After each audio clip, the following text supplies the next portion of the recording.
Bonjour et bienvenue à notre Facebook Live politique en direct de Paris Match pour débriefer l'actualité de la semaine marquée par des bouleversements, peut-être une passation de pouvoir au sein de l'opposition, des oppositions, même opposition de gauche, opposition de droite à Emmanuel Macron. Cette semaine, il s'est passé quelque chose d'assez rare. Jean-Luc Mélenchon a reconnu qu'il avait perdu une première manche face à Emmanuel Macron en cette rentrée qu'on annonçait difficile, explosive pour le président de la République et qui finalement tire son épingle du jeu puisqu'on le voit dans notre baromètre mensuel IFOP pour Paris Match. Il se maintient, il reste stable à 40% de Français qui approuvent son action. Donc on a Jean-Luc Mélenchon d'un côté qui cale et puis de l'autre côté on a Laurent Wauquiez qui fonce et qui a bien l'intention de conquérir le leadership de l'opposition à la faveur du Congrès des Républicains, de l'élection à la présidence du parti qu'il devrait remporter sans grande difficulté face à ses deux challengers, Florence Partelli et Maël De Caland. Du coup, on a cette double mouvement à l'intérieur de l'opposition, un Jean-Luc Mélenchon qui cale et puis un Laurent Wauquiez qui fonce. Il y a quand même une chose qui est étonnante avec cette déclaration de Mélenchon donnant le point à Laurent Wauquiez. C'est rare qu'un leader d'envergure politique avoue publiquement qu'il s'est planté. C'est vrai que c'est assez rare, hein. Il l'a fait lors d'un déplacement en Grèce où devant le micro de nos confrères de France Info, il a reconnu qu'il avait perdu le point, c'est son mot, face à Emmanuel Macron. Jean-Luc Mélenchon tire les leçons de cet automne social où il était parti pied au plancher, persuadé qu'il ferait reculer le président de la République, et c'est vrai que dans les sondages, les Français à la fois étaient plus que sceptiques sur la réforme du marché du travail, que les Français sont opposés également à la suppression partielle de l'ISF et que globalement ils pensaient que sur cette base-là il avait les moyens de faire reculer le chef de l'État. Mais en même temps, on a vu à la fois le flop des manifestations syndicales. Certes, il y avait du monde, mais pas assez pour ralentir la marche du président de la République. Et puis Jean-Luc Mélenchon lui-même, qui avait promis lors de son rassemblement à la République d'organiser une déferlante, c'est son mot, sur les Champs-Élysées, eh bien il a préféré y renoncer, sans doute faute de troupes, faute de mobilisation, faute d'envie. Peut-être aussi un petit coup de mou de la part du leader de la France insoumise qui du coup a décidé à la fin de cet automne de donner le point à Emmanuel Macron. Ça ne veut pas dire qu'il donne la partie gagnée pour le président de la République, hein, on le voit, il dit si les étudiants se mobilisent à ce moment-là on fera reculer le pouvoir. Ce n'est pas le cas pour l'instant malgré les efforts des jeunes élus de la France insoumise. Et puis peut-être y a-t-il aussi un peu de lassitude chez Jean-Luc Mélenchon, lassé aussi de voir ses amis insoumis, notamment les insoumises, prises dans des polémiques à ne plus en finir, l'une sur le logement qu'elle n'a pas quitté, Raquel Garrido, et ses frais et ses cotisations qu'elle n'a pas payées à l'URSSAF, l'autre, Madame Obono, qui a une position sur l'islam radical qui ne sont pas tout à fait conformes à celle de Jean-Luc Mélenchon, laïcard et défenseur d'une laïcité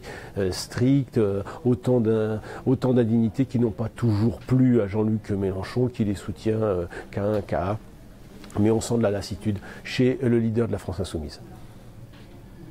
Et face à Jean-Luc Mélenchon, sur le bord opposé, on a Laurent Wauquiez qui lui fait dans la surenchère. N'y a-t-il pas un risque de mélenchonisation de Laurent Wauquiez ? Alors aujourd'hui, quand on regarde ce que nous disent les enquêtes sur les oppositions, qui incarne le mieux l'opposition, on voit que c'est toujours la France insoumise, hein, 39% dans le baromètre que nous publions cette semaine dans Paris Match. C'est quand même 7 points de moins, tandis que justement chez les Républicains, c'est tout le paradoxe, qui traverse une période extrêmement compliquée. Pour l'instant, 24% des Français considèrent qu'ils incarnent bien l'opposition, mais on voit une légère progression. Ils sont maintenant devant le Front National et on voit bien que Laurent Wauquiez a l'intention de conquérir cette place de chef de file de l'opposition. Il n'en reste pas moins que Laurent Wauquiez a décidé, selon la selon la tradition de la Ve République, de s'opposer frontalement à Emmanuel Macron. On le voit dans ses déclarations, dans le portrait qu'il dresse lui-même du président de la République, publié par nos confrères du journal du dimanche, où il parle d'un homme sans âme, il parle d'un homme qui n'aime pas la France, qui n'aime pas la province. Bref, il tape dur, très très dur, au risque peut-être de tomber dans la culture de protestation et ne plus à s'assumer en tant que parti de gouvernement, de perdre cette culture de gouvernement. C'est ce que lui reproche par exemple son challenger, le jeune Juppé Ismaël de Calan, qui s'inquiète de voir une droite basculer dans une forme de mélenchonisation. Et c'est vrai qu'il y a le risque pour Laurent Wauquiez de tomber dans une caricature permanente, dans le coup d'éclat permanent qui lui ferait perdre aussi et lui ferait faire des promesses qui ne correspondraient plus aux valeurs traditionnelles de la droite, qui est les Républicains, n'oublions pas, viennent de l'UMP, viennent des partis de gouvernement.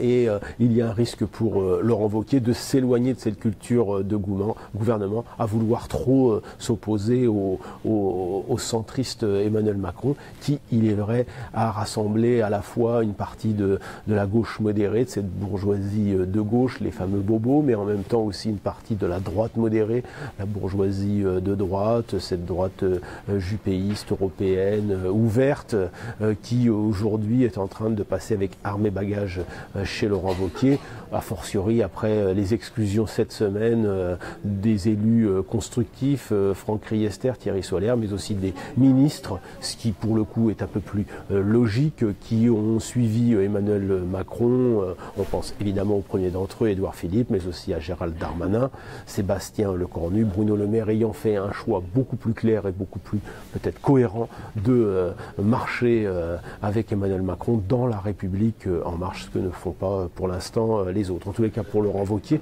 qui lui a décidé de s'opposer coûte que coûte, un peu comme le fit Jacques Chirac dans les années 80 avant de mettre de l'eau dans son vin gaulliste, comme le fit également Nicolas Sarkozy quand il s'opposa frontalement à la gauche, Lionel Jospin, puis à François Hollande. Laurent Wauquiez emprunte cette voie-là.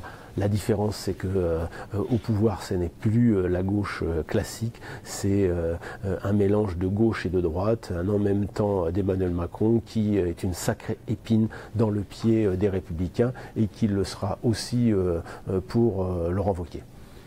Est-ce que ça veut dire que, pour l'instant, les manœuvres de Macron ont réussi? Il a neutralisé à la fois son opposition de gauche et en même temps son opposition de droite?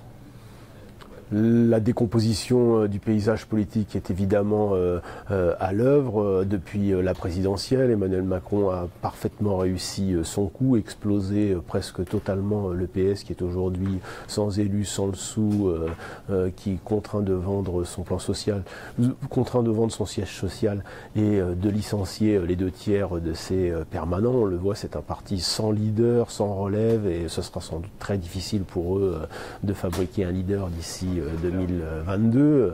On verra la suite, on verra surtout comment ils s'organiseront aux prochaines élections, parce que c'est un parti qui a encore des élus locaux. Pour la droite, c'est évidemment un coup qui a été très rude lors de la présidentielle, mais qui a surtout été une véritable déflagration lors des législatives, où là, en faisant entrer Édouard Philippe au poste de Premier ministre, Emmanuel Macron a magistralement semé une zizanie sans précédent au sein de la droite.